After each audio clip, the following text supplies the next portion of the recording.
So we've been covering a lot of different things over the last 6 series that we've had, and what we've been doing in the course of the week is trying to, when we argue all week long of what we should add and not add into this class. And if you could give us like 5 hours of your time, we could probably cover what we argued over this week. So we're not going to cover 5 hours, obviously. But one of the interesting things I think that's been in the news a lot has been the fact that anything that was changing in the world, changing in organizations, changing in even how we work and how we manage people, just got accelerated. Things that would have taken 2 more years, 5 years, are literally changing in weeks, and months at this point. And so I'm going to broadcast my iPad here, hopefully, so you can see this. Let's see if you can. Perfect. All right. And so there's a series of things we're going to cover, but these 2 questions are what we're going to spend time answering. And at first glance, these questions may look different to you. They may look like they're 2 different questions, but this question of work harder and work smarter. And I put a question mark next to work smarter. A lot of leaders, CEOs, CFOs, like generals, flag officers in the military across different groups or organizations. This is a common phrase you'll hear. Whether you hear it from your supervisor, your manager, your leader, or you might say this to somebody working for you, which is, everyone is anxiety-filled, stress-driven, with the number of hours connected digitally, especially. They talk about there's no connection between work-life balance. Everything's happening all the time, which is the hours, the work harder. And when you think of work harder, I want you to think of work harder really kind of representing the 20th century. The 20th century, mode of looking at work was clocking hours. In fact, we're co-CEOs, and one of the first reactions, first time people meeting us say is, you're not speaking evenly. If I clock the number of hours Charlie spoke versus the number of hours Megan spoke, well, I don't think you should be co-CEOs. And it's a very industrial age way to measure work, measure the performance of people by just the number of hours. We always talk about how we are like the reporter and the editor. I do a lot of the writing, the talking, but Megan can summarize, can find the editing components and point us in the right direction. And oftentimes as an audience, you won't know the directions I wanted to go that got corrected by Megan, which makes for a better presentation.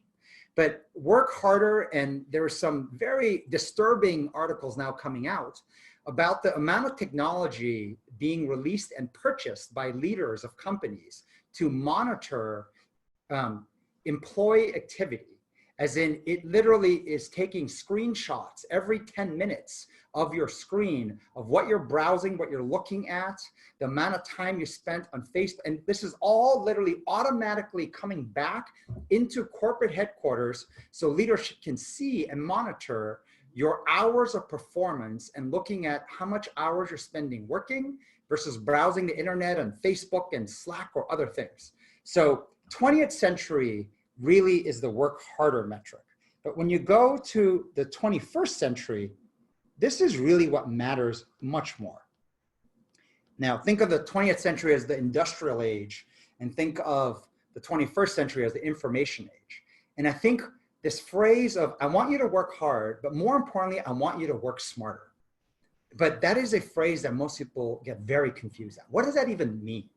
And the second question we had from a leader from the Air Force last week in a discussion through our academy, it was a great one, which is how do you scale coaching, right? How do you actually scale coaching?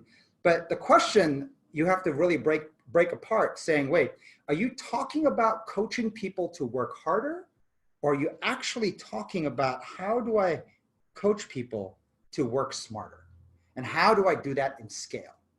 How do I coach people not to put more hours in, not to get on the devices and respond more, but to actually work smarter?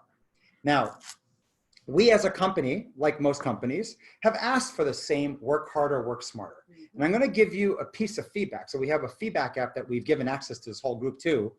This is actual feedback that came in from our staff meeting. To me, so this was not this past week, not this week that we're in, but last week. So April 27th, I shared in our staff meeting delivered a message. We're sharing with you the exact feedback that I got, kind of give you a chance to read it, but we'll highlight where I was asking about working smarter versus harder. I think there isn't a company out there that isn't feeling some pain from this COVID situation. And so this question of how do you get your employees to look at the side of working smarter and not just more hours and working harder. So, this question of how do you do that? And they're saying, well, I don't see how working smarter, they're challenging the resiliency training. How is working smarter? If you were in our class last week, we're going to recap some of it, but we've been teaching resiliency training in these COAs. But yeah, these are difficult times and everyone is struggling, but feel you are hoping that people just magically work smart and that our revenue would increase. And so I'm sharing this feedback. You can see 11 people upvoted it. I'm one of the ones who downvoted it, which is why when I took a screenshot. This is good, buddy. But this notion that everyone, even our own company, where we are arguably further ahead in understanding some of these topics through the research and the actual practice, our own employees struggling to understand what does work smarter mean, right? We're working really hard, but what does work smarter mean, and how does it even connect to why we do resiliency training, which I'll take you through as well. So moving on from this, let me do a quick recap first. For those of you who were here last week, in the class, we talked about the notion of how to get on fire, not only as an individual, but as a team. And we used, if you have a chance to watch this documentary of Michael Jordan, it's called The Last Dance. ESPN released this and they're showing 2 episodes every Sunday. And in The Last Dance, this is the history of Michael Jordan and the Bulls and how they became this dynasty. They talk about how the initial coach, the strategy was really just kind of a brute force, get the ball into Michael Jordan's hands. Eventually, they moved to what they call the triangle offense. So last week, we talked about how moving results, that's the numbers on the right, upper right. Then there's products and projects on the left, and then people. This is sort of the triangle offense of how to actually run an organization. And it doesn't matter which organization, but you will see, and I'm going to map out kind of the differences. And so this is just a quick recap, right? I'm just going to do a. We drew it a little bit different last week, if you're wondering if you're here last week, but we were thinking about it closer this past week and how to describe this and explain this in a little bit of a clearer way. When you look at, we were talking about numbers. If you focus on outcome, which is numbers, all the metrics, the outcome and results, which is really important, because we're not playing intramural sports. These are real businesses and real jobs that we have to get results, and results matter, mission matters. But if you focus on numbers and to products and projects, that's the industrial age strategy. And one of the things that you'll find is this: whenever you have 3 things, generally speaking, we can focus on 2 and 1 will drop off and 1 becomes a much lower priority.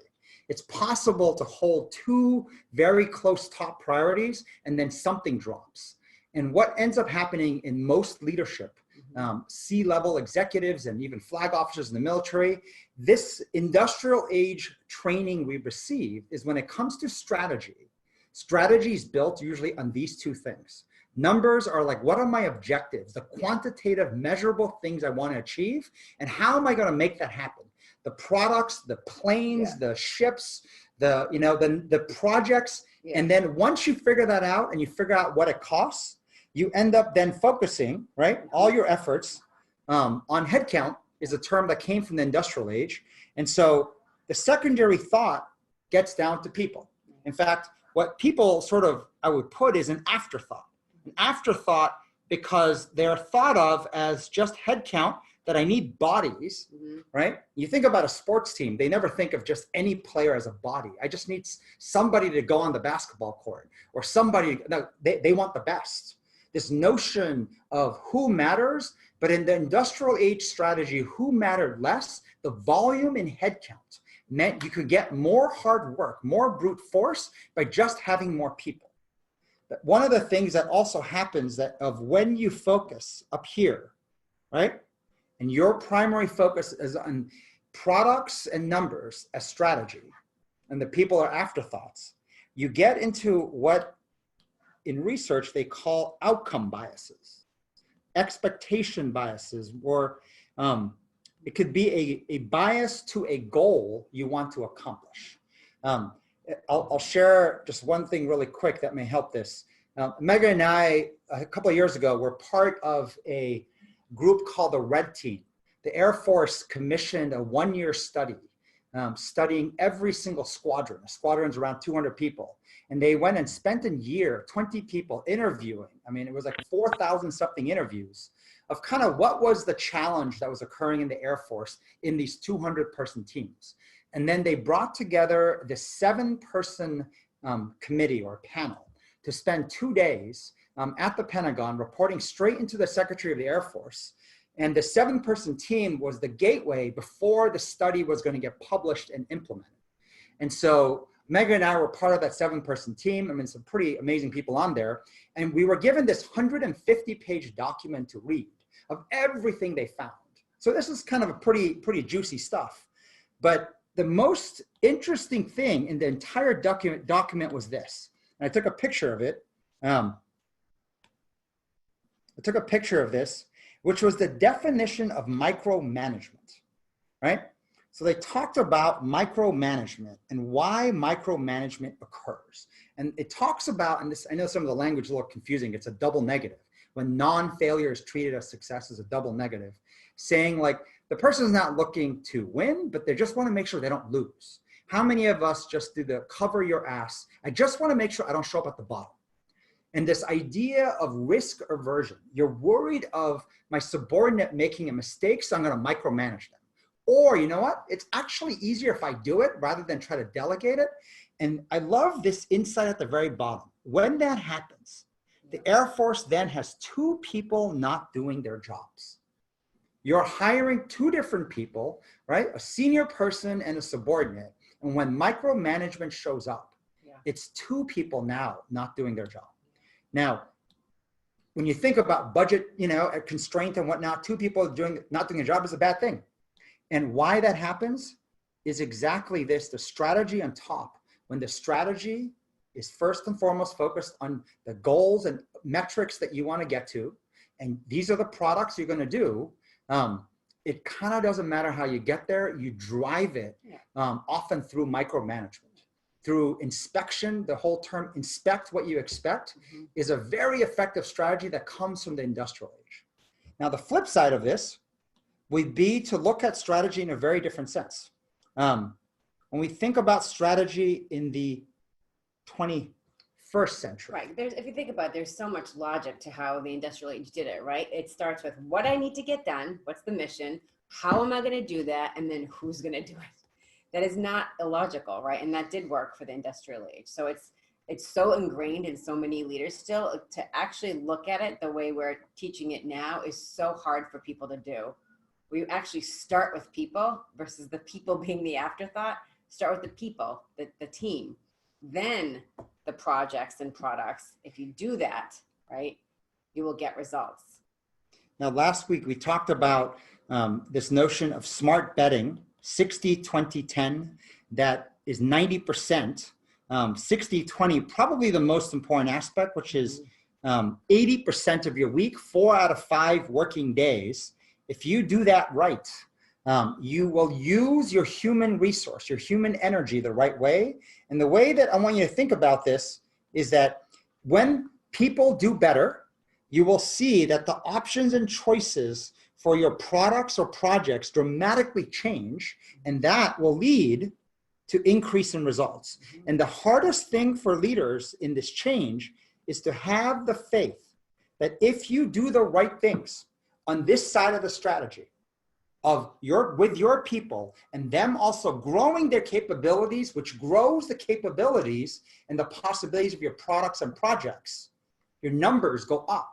And that number could be significantly higher than what you initially hoped for, or maybe you literally, goals are made up numbers. Maybe you overshot and it will have to realistically be lower. But whatever you can produce, it's directly tied to the ability for this people side, which I would call the root lever. This is the root lever. If you get this right, it ends up leading to better products and projects, which ends up getting you to the numbers that you can accomplish. So this is just a very quick recap of what we covered last week. It's on video, so you can look at it. So I know I'm spending a little too much time on the recap. And we know this can feel like theory. We are going to get to how to do this in practice, because when you actually try to do this and focus on people is where all the challenge, tremendous amount of challenges that come up, and then how to solve for that. So we are going to get to that. So going into what we want to cover today, which is the work harder plus what is exactly work smarter. The best way, and most of the research has pointed to all of this, which is decision-making, sense-making and decision-making go hand in hand. So we cover this in our staff meeting this week because Megan got the feedback 2 weeks ago, and this past Monday, I then covered these exact same slides to walk our staff through what we mean, even though we've said it before over and over again, to re-explain what smart work, what work smarter means. And the best way to think about this is the fact that decision-making and sense-making go hand in hand. Decision-making ultimately is what will matter, but the best way to think of good decision-making is you do a lot of good sense-making. Now, we can look at data from computers, but they say data from computers is always backwards looking. When something happens, the data is an exhaust. It's exhaust coming, right? It's like driving a car and the exhaust comes out. That's what data is. It's always looking backwards. And if backwards, as in the past, looks just like the future, it's great to just let the data make the decisions on their own. But when it comes to using data to inform your decision-making, looking forward as in traversing uncertainty, things we've never experienced before, there's only one machine that can do this well. It's human beings. Human beings have the ability to look at things where seemingly there's no patterns, seemingly there's no connections. And oftentimes they call this intuition. And the person's intuition alone, not so helpful. But the collective team intuition, think of the human beings as sensors. This combined form of, sorry, give me a second. Sense-making and decision-making together is what we refer to as judgment. Now, judgment is a very important word, and we will spend a lot of time talking of judgment, because when people have good judgment, they not only make the right calls, especially where it matters, but they are very good at making sense of situations.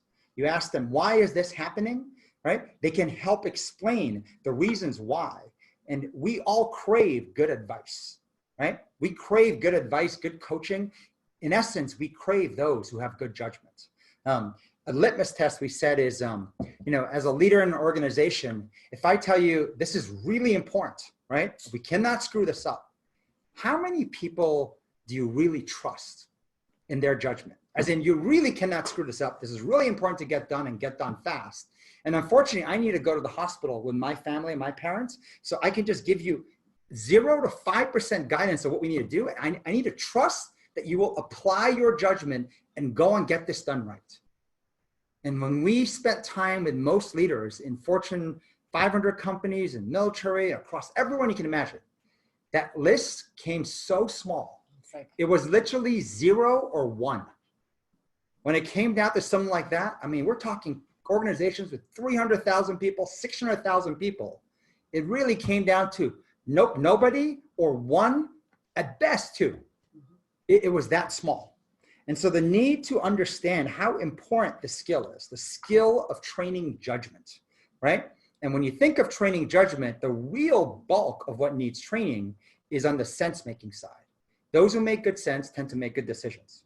So moving, Let's go now. So we were going to introduce this notion of working harder and working smarter, as we're going to just continuing this theme of what's the difference of working harder and working smarter.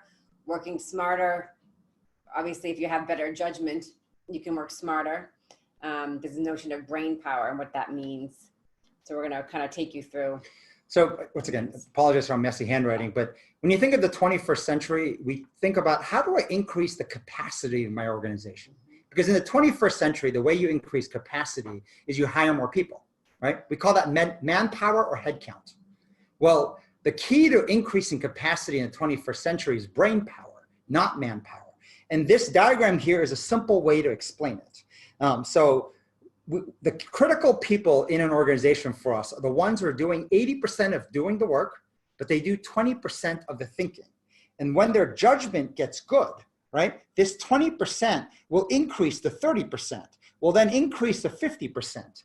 When you find individuals, right, leaders you have, who you start to trust their judgment, you start to give them more and more responsibility, you give them more thinking responsibility, thinking power, and they end up doing less and less of the actual tactical execution. On the flip side, when someone starts to demonstrate poor judgment, what do? We do a couple things. One is we go from 80% doing work to we make them go to 90%, 100%. Their thinking, what they're responsible, autonomously able to do will go from 20, 10 down to 0. And then as that happens, there's a term in the military they use I liked, which is they call it being calmed out, meaning you're out of the loop on communication. Suddenly, your email box doesn't show up with what's happening. The strategy discussion, you hear it only after it's finished, after it's polished, after it's even on a brochure. They don't involve you early on in the process. You get to a place where you have virtually no autonomy. You feel like you're in the dark. Someone's talking about stuff and decisions are getting made, but you have no idea how it happened, where it came from, and oftentimes micromanagement. Given a list of what you must get done by what time, if not consequences, you start to get rules. And you start to basically see that bulk of your job is tactical, doing work. Your ability to think is very little. Yeah. And you feel like you're out of the loop, right? You're out of the loop. You're not being given context. You don't understand why you're doing anything. You're just told to get it done. We used to call this, we have salt, it says salt mine on there. It feels like you're coming to work every day and just shoveling salt, like you're in the salt mines. And every day feels like the day before. And it's just pure, just work, just tactical execution, as opposed to applying your judgment, applying any thinking. So we're talking about work harder, which was manpower, upgrading and moving to brain power, and the ability to increase the capacity of an organization is directly tied to this trend. You as an individual, then the collective sum of people, and especially the leaders who have the most decision-making power, right, the most responsibility, if you see that they're communicating with you, involving you earlier in the process, and then giving you the trust and the autonomy. Why? Because they trust your judgment. The way you make sense of very complicated things, and then the calls you make, right? It's what they call threading the needle, right? Under stress. Do those right repeatedly, you will see your thinking portion of the job will grow. And naturally, as a result, your doing execution will shrink. And when that happens, and it happens for more and more people, that is how the capacity of an organization, what it can do, increases. So by the way, we're going to post all these slides up so you can see this. So going a little further on this topic, right, of working smarter, this is a slide we had built years ago. I want to say 5+ years ago. We call it the money ball of decision making. Let me just zoom in here for a second. 5 levels to training your judgment.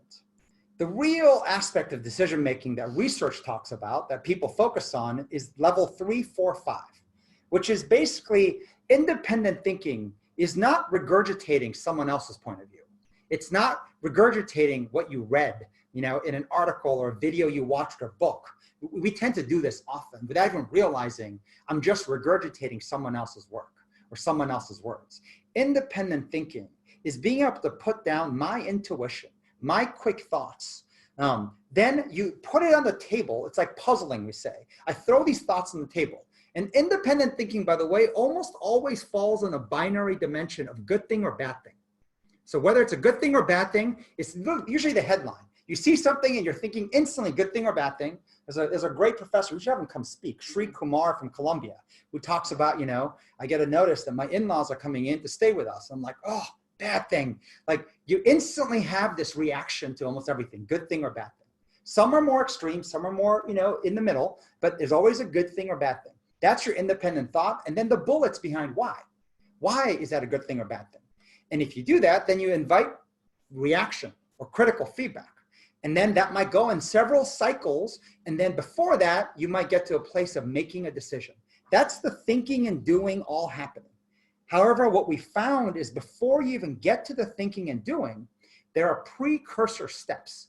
It's like if you ever play poker, it's called the ante. It's table stakes. It's level 1 and level 2. The best way to think about it is level 1, gas, right? Stands for give a shit. That's the working harder.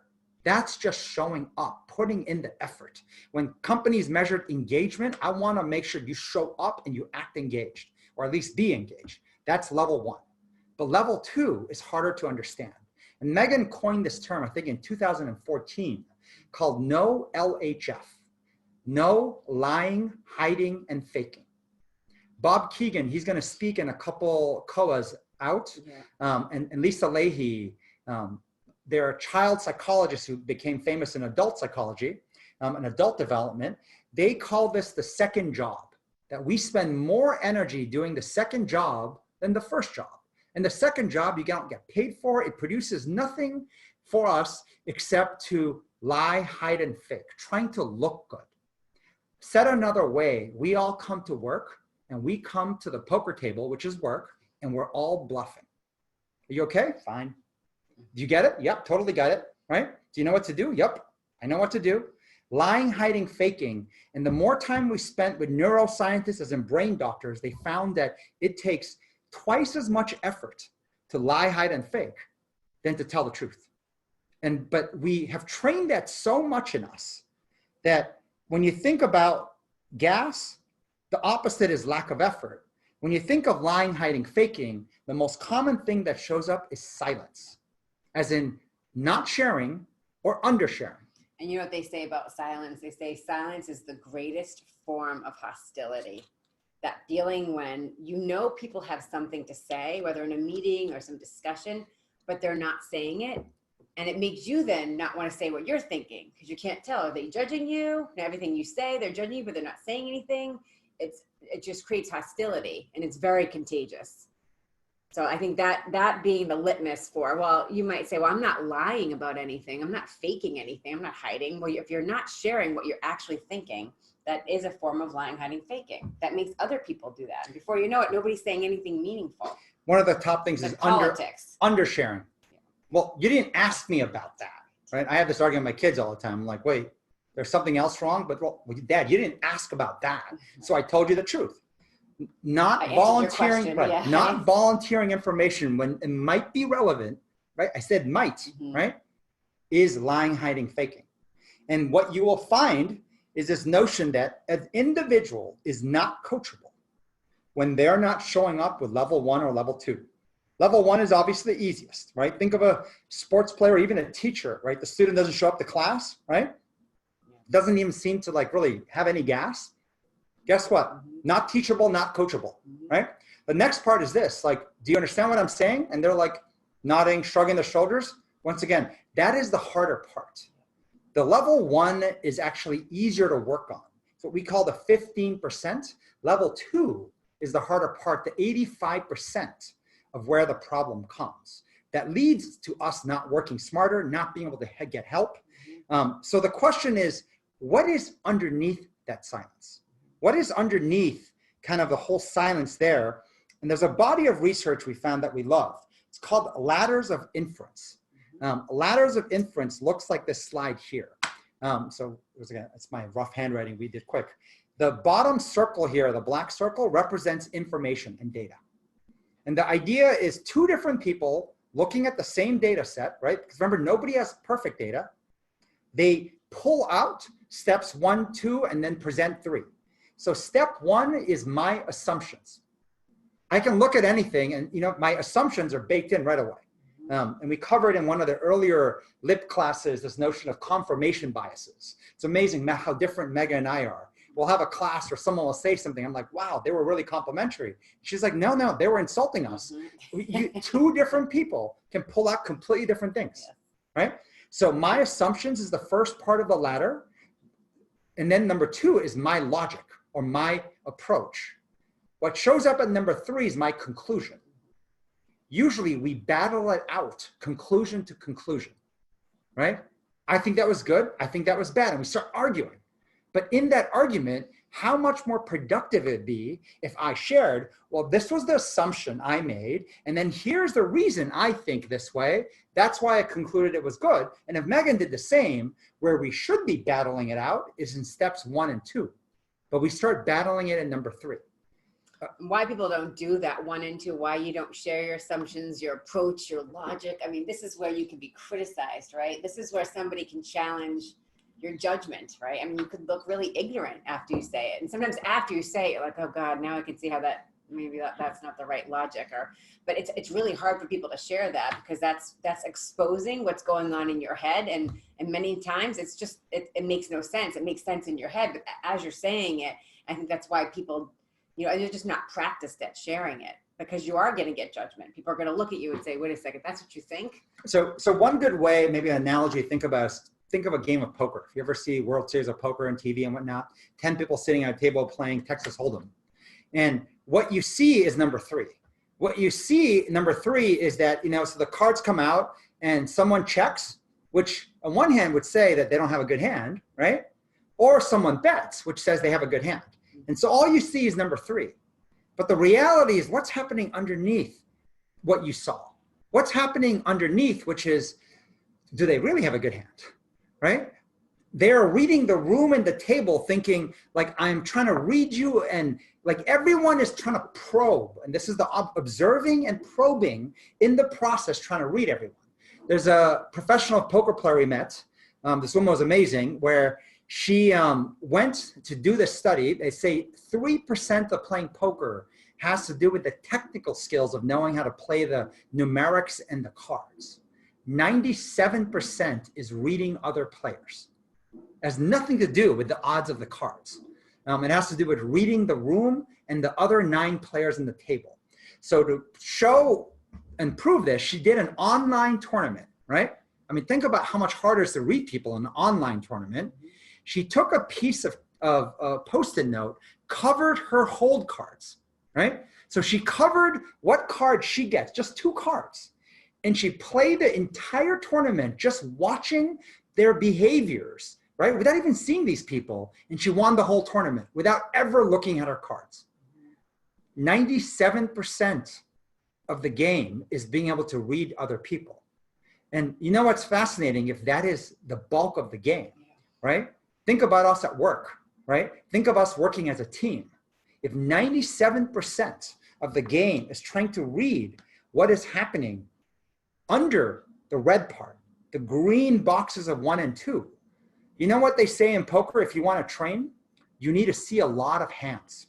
The only way to be good at reading other people when they're bluffing, when they're lying, hiding, faking, is to be able to see a lot of hands, not only observe, but then probe. And the way poker players probe, it's like, whoa, it sounds like you have a really good hand. And you're looking for their facial expressions of denial or, nervousness. And, like they're constantly bantering and trying to find a way, which they call probing, to figure out what's true and what is not. And that over time is how you get very good at reading people. And when you get good at reading people, you can sense make better. And through that process, you get to work smarter. So bringing this back to resiliency training and the question even our employees asked, what does resiliency training have to do with working smarter? So here was an interesting discussion we had. A lot of companies, a lot of literature right now is that we need a lot of resiliency training, right? Resiliency defined as even like the ability to take a punch and get back up, right? We have so much bad news that's coming at us. Our ability to kind of stand upright after bad things happen. That's resiliency. How do we get trained in this? What most companies have built when it comes to resiliency training is the second half of it. The second half of it is this. A lot of times people talk about resiliency because they can't deal with reality of what's happening. It's really bad stuff. So they solve it by going in the opposite end of the spectrum, which is faith. Faith leads into talking about, so a lot of resiliency training programs start with, let's talk about what you're grateful for. Let's give you some perspective, right? You've been through, and the world's been through difficult times, and it's gone better. It's gonna be okay. Right, it's going to be okay.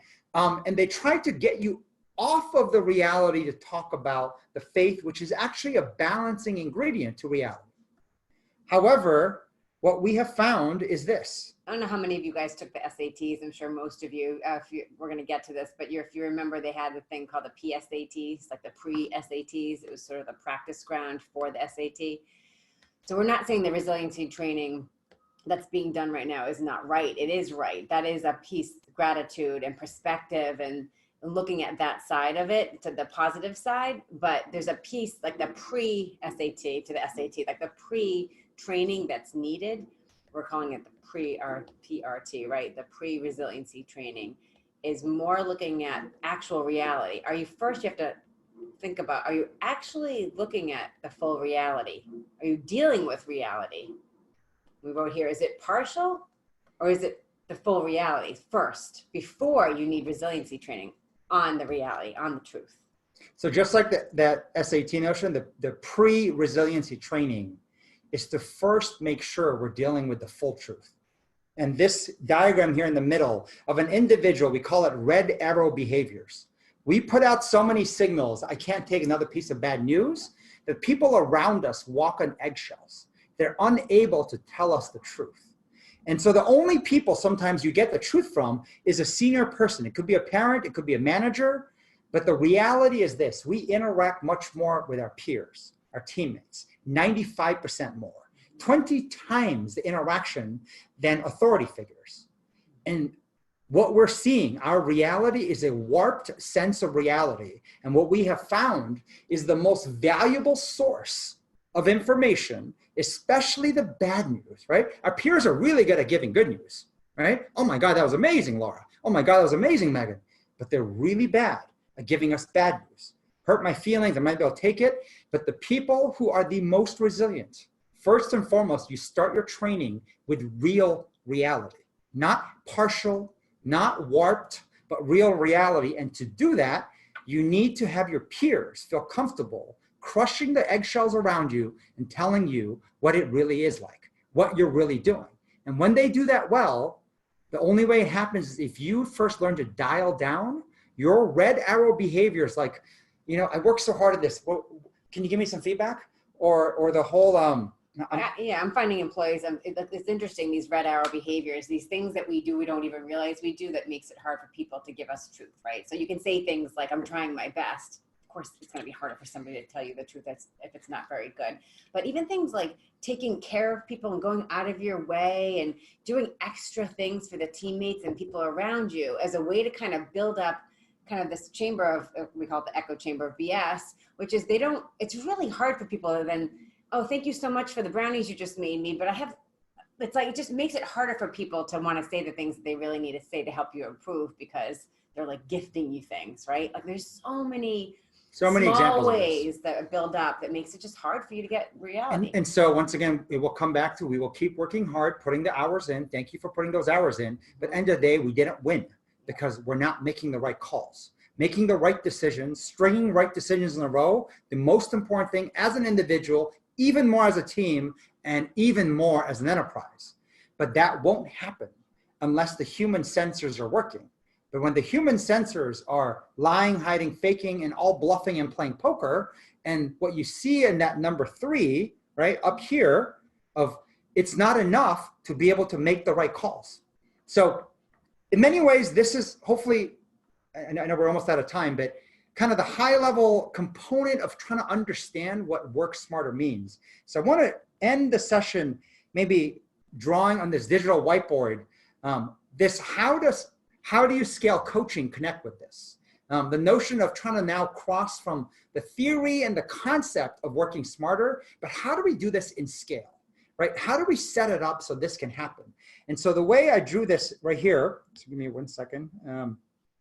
I want you to think of the upper portion as senior leadership, right? So we're drawing this pyramid that you have to think about it as your organization or your team, that you're going to have the top, right, which is the senior leadership.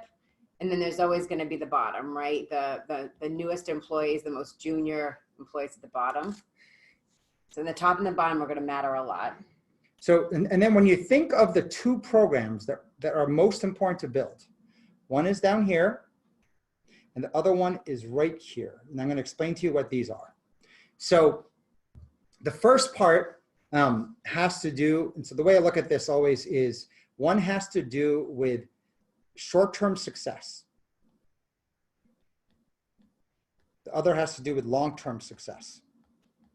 Meaning the senior teams, improving their judgment at the top level is going to create more impact in the business, on the mission and results the fastest. So the very, very top up here, right? So just stay with me for a sec. I'm going to call this the A plus and the A leaders. These people, you know, if you look at the military, it would be like the 4 stars, the 3 stars. These are the people who are making the bulk of the thinking and the policies and decisions for an organization, right? You'll have the executive teams in every organization you work in. But there's a group they rely on, which is the group right below, right here. And this group is what I call the A minus group. The diagram we showed before, this group does the bulk of the work. They do 80% of the doing, and they do 20% of the thinking. Meaning while doing the work, they have the ability to make actual calls and adjustments on what they were told to do or what they were given in ownership. So the doing and thinking is happening here. There's another small group that happens right here, which is what we are going to call the small A minus. They also have an 80% doing and 20% thinking. And this is what we usually refer to as the leadership bench. These are the future people who fill in the A minus slots. So if you don't mind, I'll use military just as an organization. The capital A minus are the 2 stars and 1 stars. That's the last posts where they're still doing the work. Once they go up to 3 and 4, they're no longer doing work. They're just, you know, in fact, people say that they're being managed by Congress and everyone and policies, and they're just spending time thinking, but the actual doing of work is happening at the A minus level. And then the people they count on are these small A minuses, which in the military, they call them 06s and 05s, and sorry, there's a lot of jargon here, but they're the people below the generals. And they're counting on them, once again, the leadership bench, and this group trains together. And this group training together, and probably the most important aspect of their training, of this group together, is to do judgment training.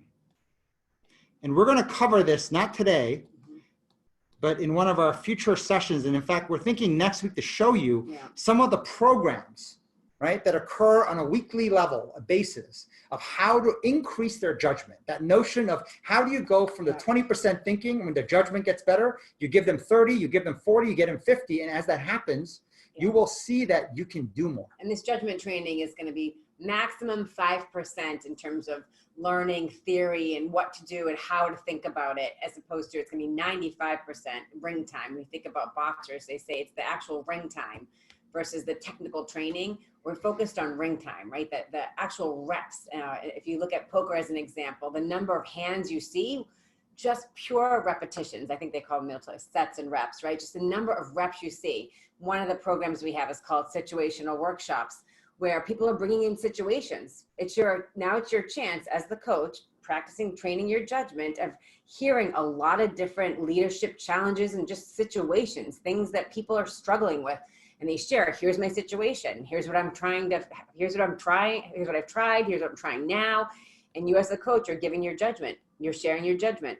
So it's just pure reps every week.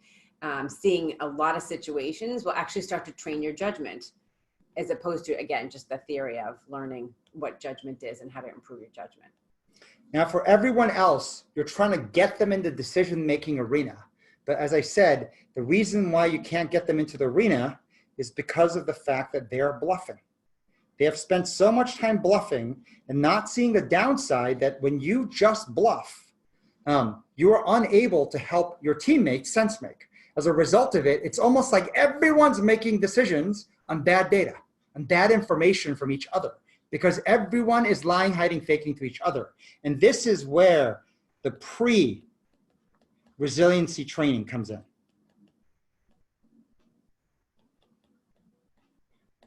And this is a 13-week program that happens in teams of 10.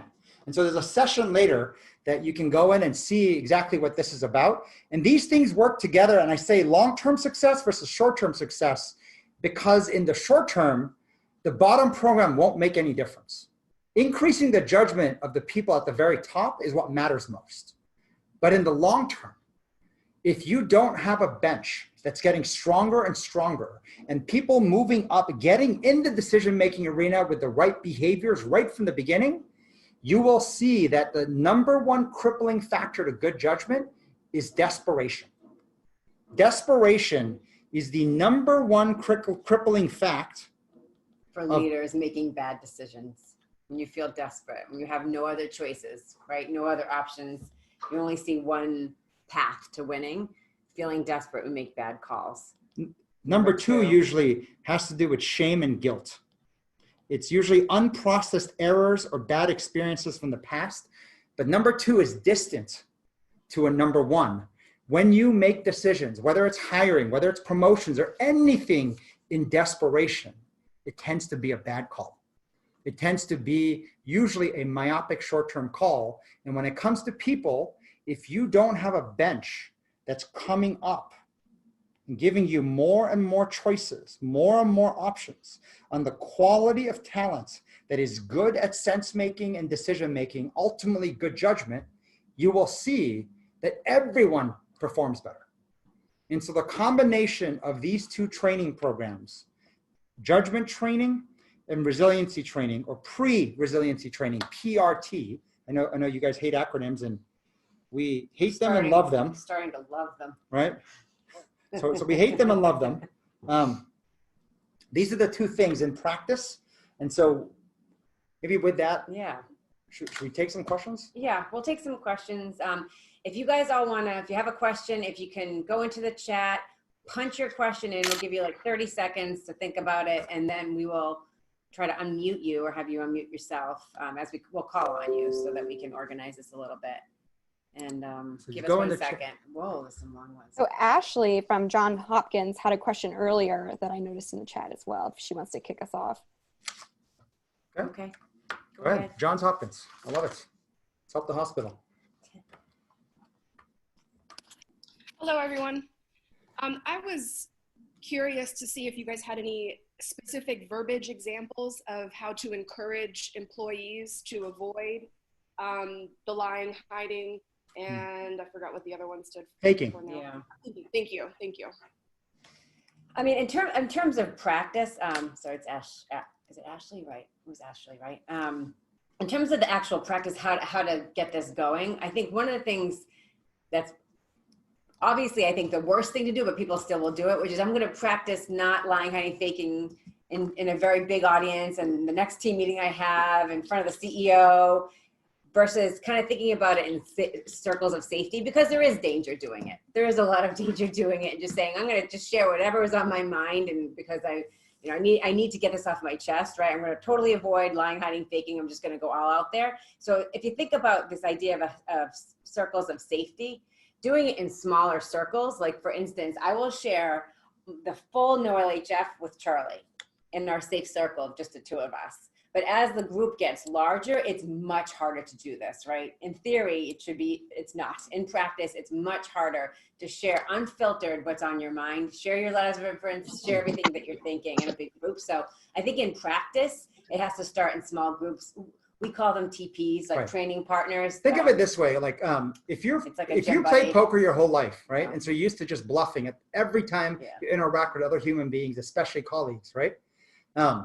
If you're going to start to not bluff, practice somewhere safer in smaller circles. Don't go to the staff meeting and decide, okay, this is where I'm just going to tell it as is. I think this is the dumbest meeting in the world. I think you're dumb, you're dumb, you're dumb. And like, here's what I want to say. So don't do that. In fact, in research, they call that floodlighting. Floodlighting. It's like you haven't processed it. Right. You haven't talked it out with somebody else first. You haven't put it through your system yet. And you just say, I'm just going to go there right now. So yeah, don't do that. I do think in terms of encouraging it, I always look at if you can share that first, if you can share things that you haven't shared as a team leader, give them the crutch phrases both ways. That helps. Oh, so like one of the things you can do is say, this is really hard for me to say, right? Like as a crutch phrase, to give yourself the permission to share truth. This is really hard for me to say. I think I'm gonna have a hard time sharing this. I don't want to upset you. You can do things really quickly that gives yourself permission to no LHF to somebody else.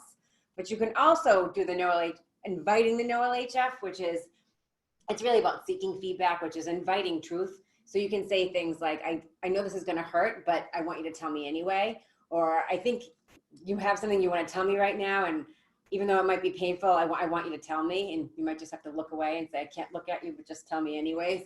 But these are things that will help make it easy for other people to tell you the truth. So we call these crutch phrases because it's important to just get the flow of information going if you need it. Charvi, and if you can unmute yourself, you had a great question around project engineer. When you have a project engineer.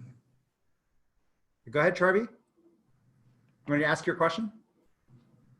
Yeah, so hello everyone. So basically, as a project manager, you have a new product launch, but you need to first understand the project, and the human factor does come into picture a little later.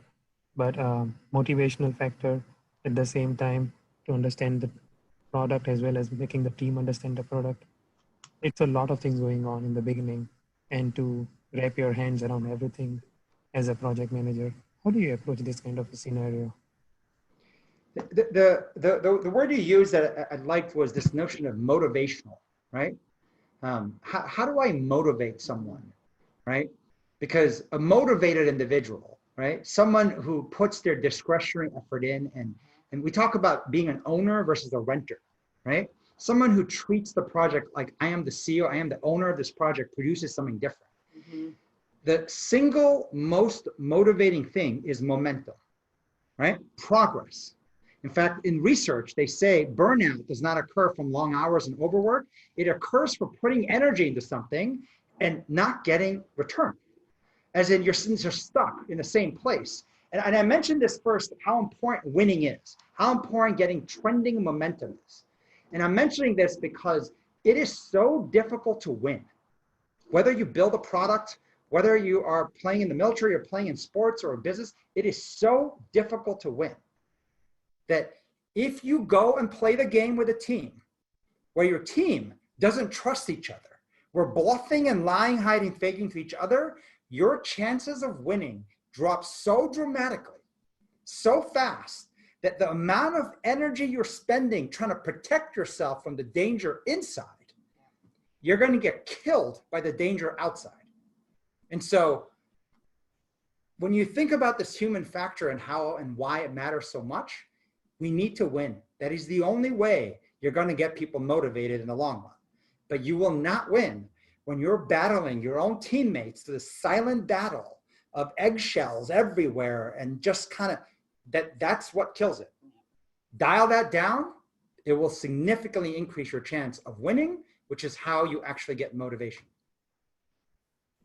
Yeah, and I think Josh is asking, because this question around, are we suggesting, right, talking about scaling coaching, that last piece that we put in, the coaching in practice, is to scale running these pre-resilience training sessions across the organization, right? And these are done within peer groups. So it's happening across the whole organization, but in addition, we need the judgment training, because those resilience training programs won't have, it has a longer term impact, which you need to be doing to grow the bench, but you also need judgment training at the top, right? Not necessarily the 3-4 star, right? But that level below. There was a great question somewhere here. I saw it. Something about, I can't remember who asked this, about your supervisor, right? Oh, how do you sensitively Yeah, John tell? Frame from HSBC. Do you want to unmute and ask your question without maybe throwing your supervisor under the bus? Yeah, I was just curious on how you could sensitively talk to your superior or superiors and just say, hey, I'm not really believing what you're saying to me. So the first part is very carefully, right? Yes. Because there are real consequences, right? I mean, we're no longer children. As in, we can't say something and act like it doesn't have a consequence. And so the first part that I find is this, and they use this term in poker. They talk about this term emotional tilt. When someone's on tilt, right? Emotional tilt, people literally try to destroy them. That's when you know you can kill this person, like really win. you have to watch if I'm on emotional tilt. So you're really upset because you don't think the supervisor's telling you the truth, right? But if you're an emotional tilt, the best analogy I used was when you do a barbecue, which we'll soon all do, right? With summer weather getting better. It's like that charcoal you buy that's doused in gasoline, and you light a match and it goes boom, right? Give it a few minutes. It will still stay hot, but it's not exploding in flame. When we usually feel someone lying to us, especially that affects our lives, we are like that charcoal that just goes boom. It's amazing finding some other human being besides the high risk of a supervisor and then go and say what you really want to say, unfiltered, right? I might be like, oh my God, freaking asshole. Like, I cannot believe they're totally lying. And then it's amazing when you actually talk to another human being and say it out loud. The second time you say it, it comes out a lot better. It comes out a lot better. I do think also you have to recognize, and I'm sure you do this already, but you have to think about why are they doing the things that they're doing? What's causing it? What do you think they're responsible for that they're struggling with? And I think to better understand what some of those things are, you might even have to honestly believe it versus just say it, which is, I think you might be struggling with this, this, and this. I know we need to get this done, but I'm struggling with how this is happening. Because if they understand that you understand what's most important, they're more likely to listen. But yes, let it out on another human being first. There's a couple of questions here. I'll just answer real quick. I think Malisi Sylvester talked about warm candor versus less brutal honesty. There's a really great piece of work by a woman named Kim Scott who talks about radical candor and this notion that in the process of trying to be nice, she called it ruinous empathy. We do ruinous empathy. We make someone feel good in the short term, but we ruin them in the long term. And the flip side was what she called obnoxious aggression. The choice you really have is, shoot, I can be obnoxiously aggressive or be an asshole in essence, or I could try to be nice. And in nice, good short term, but you ruin them in the long term. Obnoxiously aggressive, they found, is the second best thing to radical candor. You want to be tough, but truthful, right? You want to be kind, right? But you still want to be truthful. And like tough love is what we call it sometimes, especially in things we don't like. The pathway to become good at that, build the muscle of being able to give tough love, as in radically, candid, is actually first being an asshole. And that's what they found in the research. That's the pathway there. If you go the pathway of ruinous empathy, you will get to a place where they call manipulative insincerity. They all know you're fake. Nobody believes you anymore. No creds. When you say something, it's like, I don't, like your words become low calorie, meaningless. It's the worst place to get to. And this is a hard thing for people to understand, but remember, being an asshole has a cost, which is why start with people who already you have a lot of chips and trust you, and practice your muscle building there before going to a giant arena like the staff meeting or everyone and say, I'm going to just practice being an asshole. No, there's a real cost, which is why you need a ramp of how to build these things. But one of the biggest mistakes is this notion of, Jim Lehrer did this research and said, the number one thing that exists in companies and organizations is niceness. Niceness is inauthentic kindness. True kindness is what you want to build. Mm-hmm. Inauthentic kindness is actually what is in there in the most place. Let's see, Samir asked this question about key indicators that people are lying, hiding, and faking. So silence, awkwardness is definitely one of the indicators. The other part is the speed of decision-making and adjustments.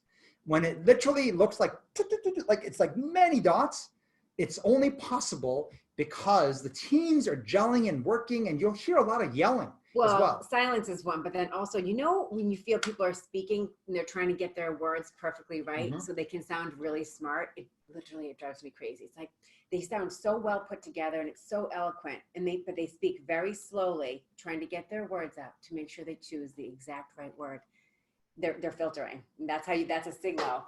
It's not to say you want to be the opposite of that, which is not eloquent and just kind of brash, but it's a signal that they want to say something else, but they're choosing their words carefully because they're trying either not to offend you, they're trying to be more political. So just the speed by which they're actually sharing what's on their mind, you can tell they're filtering. Phil, I think works for the The Ohio- Department of Education in Ohio. Yeah. Do you want to ask your question? I think it's more of a interesting. Yes, Not it's more interesting. we talk about, thanks again, about data-driven decision making, and we set goals and schools set plans to based on student test scores, and it's the industrial age model. How do we flip that, and how do we get them to use a get away from that industrial model, I guess? So you know what's Thank fascinating is that we spent time with this guy named Roger Martin, who shared a lot about this notion that all data, I have this on my wall, which is why I'm looking here, all data comes from the past, and how creativity is making something that did not exist.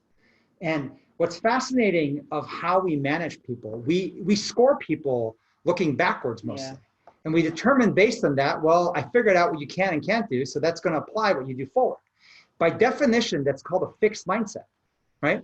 It's saying that, like, based on your past performance, you're going to produce the exact same going forward or very similar. So you can easily put someone in a fixed mindset track versus the growth mindset saying, like, despite the fact that the past performance does matter, it does inform me that you kind of sucked, right? But I know you can do much better. And there's a whole bunch of ways to do this, but I think we're experimenting with this right now, even on a kids COA, the other track, which is one of the lessons we taught was around character. The number one thing we found kids need to learn is taking risk-taking. Risk-taking is easiest to define as getting egg on your face, taking the lesson and trying again. So get egg on your face, take the lesson and try again. If you build that muscle, you end up building over time the secondary trait that matters, which is self-advocacy. Self-advocacy is what's required to put an independent thought on the table. It's what's required to actually ask for help and saying, I don't understand what the hell's going on, right? I don't understand this. Like, this is difficult for me. Here's my point of view. Self-advocacy is what they're trying to get, but it's very hard to get that directly.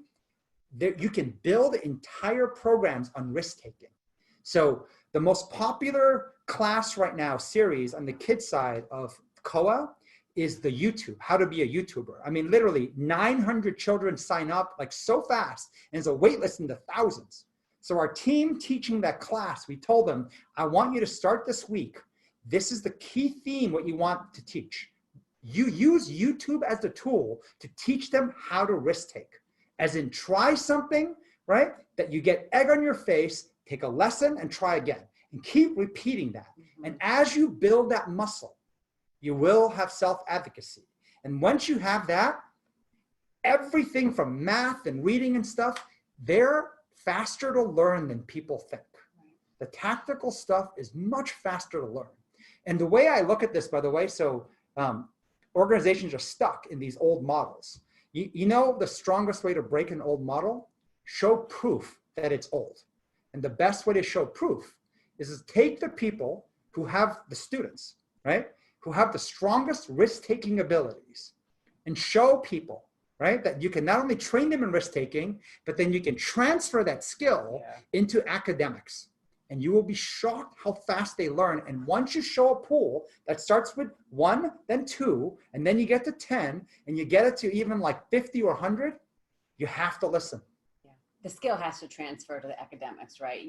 We have to be able to show that risk-taking will eventually lead to better scores in academics, right? It has to translate, but proof, if we start to track and look at, that's momentum. It's like if you could look at the number of times a kid takes risk, the number of times they, raise their hand and ask the question that everybody's afraid to ask. If we started to look for ways to do that, and so our thought is, if we take the classes that kids want to go to because it's fun, it's what they want to do, instead of saying, no, you shouldn't be taking a social media class or YouTuber, and you shouldn't be doing that, take those fun classes and then weave in the root of learning, which is risk-taking, build risk-taking into the fun.